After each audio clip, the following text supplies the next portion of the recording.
Easily knit vertical stripes using a crochet chain. Hi guys, I'm Kristen, and thank you for joining me here on Studio Knit.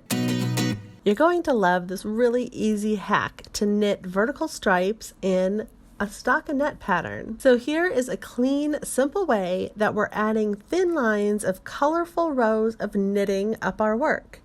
We're actually going to be using a crochet hook to duplicate stitch our stripe into our knitting, and you'll see how our knitted stripe is placed perfectly within our knitted work because we created a little purl valley right here. And this knitting hack not only is making our work look flawless, but it's super simple. So let's jump into it. For your materials, you'll want to use yarn in the different colors that you choose. Just make sure it's the same weight as your main piece of knitting. Right here I have bulky weight with size 10 knitting needles, of course scissors, and a tapestry needle. And this time we are adding in a crochet hook. I'm going to add this video to a playlist all about knitting stripes. I have my best 5 tips for knitting horizontal stripes as well as dogless stripes in the round. I have another great trick for you, which is removing purl dash lines when you're changing your yarn color, knitting those horizontal stripes for different knit stitch patterns that include both knits and purls. So you can mix and match these horizontal stripes with today's vertical stripes for really cool patterns. And I think a knitted plaid piece would be really cool.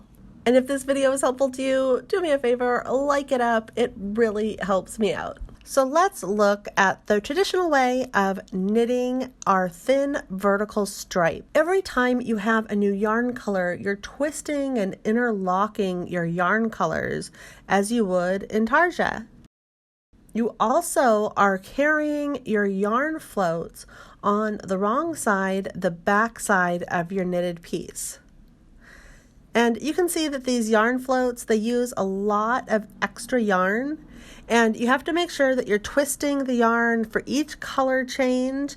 And personally, that's not my favorite thing to do. And this finished piece is pretty thick with all of these yarn floats. But you can see that when we use the crochet chain to go up to add our vertical stripes, on the back, that yarn just stays right there within that purl row, and there are no yarn floats and no extra yarn. Starting with our main piece of knitting, it looks like just regular stockinette, but we actually are adding in these little purl valleys, I'm calling them, and that's just doing a little rib stitch. And that is where we're going to place our vertical stripe so that it lies flat within all of the rest of the stitches. And you can see in my sample, I added 4 little purl valleys to add our vertical stripes. For the knitting itself of your main piece, you can add your vertical stripes, of course, anywhere you'd like. Let me just show you in this sample here that how I created them is on the right side, the front side of our work. I did 4 knit stitches, and then right in the area where I wanted to add the vertical stripe, right in here, I went ahead and I just did 1 purl stitch. So our yarn is in the front, we're doing our purl stitch, and then I'm just continuing on with 4 more knit stitches and then 1 purl stitch all the way down the row. And now let's look at the wrong side or the back side of our work. You can see right here is that purl, and we are going to begin by purling 4 stitches. Again, this is just the way that I did it. You can create whatever sort of pattern you'd like. And after you do the purl stitches on the wrong side of your work, of course, you want to switch it up and take that yarn to the back so that you are knitting that one little area where your vertical stripe will be. And then just continue down your row. Now let's take a close look at exactly where we are going to place our crochet hook. So once our knitting is complete, choose one area of the vertical line and sort of stretch it apart, and you'll see there's like ladders right there in your little purl valley.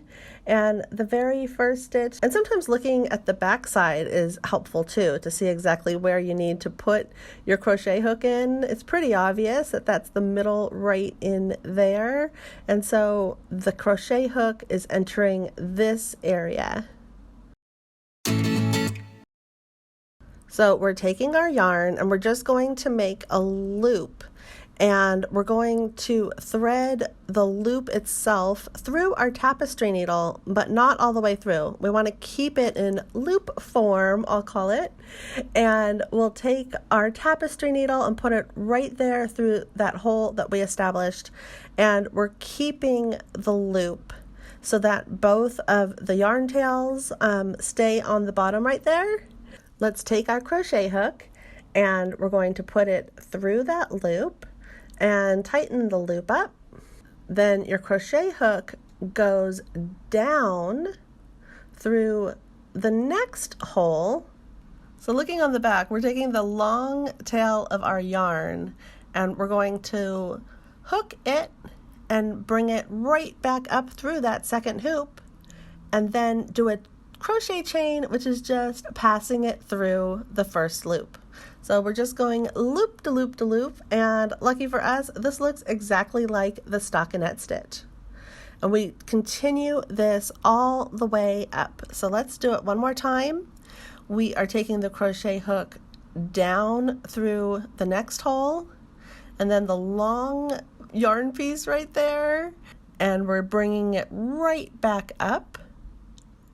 And then we're going to, sometimes I need to use my fingers, we're going to pass it through the first loop, and you might want to adjust a little bit by sort of pulling on your yarn tails just a bit. You don't want it to be too tight. And we just continue this process all the way up to the top of your piece.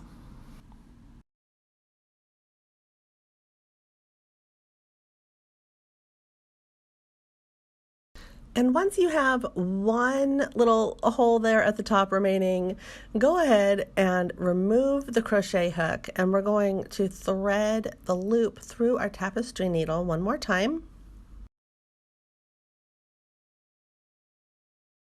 And just like in the beginning, this helps bring that loop down through to the other side of your knitting, to the wrong side, the back side of our work.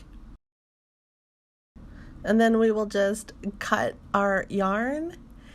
Go ahead and thread your yarn through your tapestry needle, and then we're going to weave it through that loop. And of course, you'll want to weave in both ends of your yarn color that made up the stripe to secure it.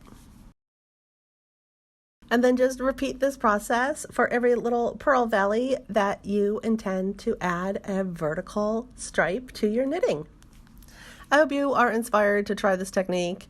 It's pretty fun and cool to do something a little bit different than the traditional way of knitting.